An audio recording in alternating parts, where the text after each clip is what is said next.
to Out of the Rough. I'm joined by my friend Byron Davis. Byron, welcome to the show. You got an MBA from Biola University. Yeah. Also, you're an executive life coach and founder of Trusted Authority Edge. But one last thing I want to mention I admire you for is you're an Iron Man. Ah, yes. You are an Iron Man. Yes. So congratulations on all your accomplishments in life. Oh, thank you. In fact, that was a special moment. The first time I crossed the finish line in my first Ironman, my son, who was actually 10 at the time, was standing right at the finish line. Wow. And to cross the finish line and then to have him cover me with, you get these little silver things that they cover you with, to have him do that and to see the look of just excitement and admiration on his eyes, that was priceless. Yeah, that was priceless. Something you can never pay for. Never. Yeah. So let's talk a little bit about what you do. Coaching people, helping them be great at what they do, bring out their greatness. What is the Trusted Authority Edge? The Trusted Authority Edge is a small coaching and consultancy that helps individuals play to their strengths so ultimately they find themselves doing what it is they love, whether that be within an organization or venturing out and starting up their own company or business. You know, let's talk about that for a minute, because of course I have kids going off to college, and pick a subject you love to do. And the good thing about college is, other than the first year and a half where you're doing some general ed, you get to pick something you love to do, or you think you love to do, or it might be your strength. So you might enjoy it a little bit more. Yeah. How do people determine that? Is there certain testing that they do? Is it more of just being interviewed on what they think they enjoy? Tell me, how do you determine that in a client? Yeah. One of the biggest mistakes that college kids as well as professionals make is thinking that what they enjoy doing as entertainment is their strength. And what I educate people on very quickly is think of your strengths as things that come easy to you that solve other people's problems. That's a strength. And the key to doing what it is you love within a business or anything for that matter is finding a way to pay the bills doing what you love. And the way that you do that is by positioning your strengths as solutions to other people's problems. So you want to identify your strengths that are solutions, and last but not least, and you'll agree, that people will pay you for. That's the bottom line right there. Yeah, they have to pay you for. So that you can make a living doing what you do. Yeah, if you're not getting paid, it's still a hobby. Right. Okay, and so in order to get paid to do what you love, you've got to translate that into strengths. And there are a lot of great tools out there that you can identify what your strengths are. But what I do is I help people, once they identify what their strengths are. There's strength finders, there's DISC, there are all these different profiles that you can do. But most often people will take the evaluations, see that, yeah, that's me, but then they'll file it in a drawer.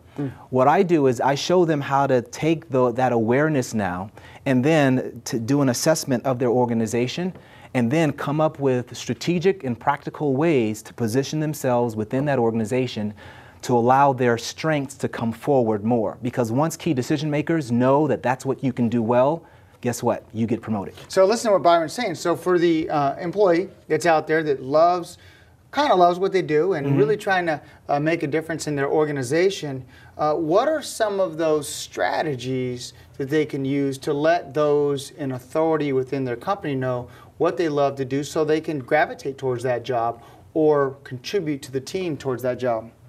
I'll give you two just easy things that people can do immediately right now. If they recognize that what they're doing is not necessarily what they love to do within that organization and they want to move in a better position, in their email correspondence, when they're talking to their higher-ups or they're talking to anyone through the organization, they can softly promote what their strengths are. Again, if they translate their strengths into solutions. So identify key problems within that organization that play to your strengths. And then when you do email correspondence, remind people or inform people that you are a trusted resource in order to get that problem solved. And when you do that enough through email correspondence, people will start to know that you're the go-to person. And before you know it, your phone will be ringing, not for what your job title is, but for the greatest value you can offer that organization. All too many times I've seen those in the credit union world go ahead and volunteer for stuff on the weekend, and then they end up being the outside, if you will, volunteer for the organization. They get paid to do that, and then they love to do that. Right. But it starts by volunteering on the weekends for projects that the company wants you to do or the financial institution wants you to do. So I've seen that quite a bit. Yeah. Let's just jump real quickly to entrepreneurs. Entrepreneurs find what they want to do. I love communicating with people. I love doing home loans. I love helping with, but I don't like the paperwork, and we have a lot of paperwork in our industry. So finding strengths that others do better. Exactly. Within your organization. And that's it. Basically, when you're an entrepreneur, out of the gate, you wear multiple hats. But one thing that many entrepreneurs that I work with, the biggest mistake they make is continuing to wear those hats for too long. The first thing you want to constantly do whenever a responsibility falls on your plate or your desk is never to just go ahead and do it, but always ask yourself the question, who can I get to do this better?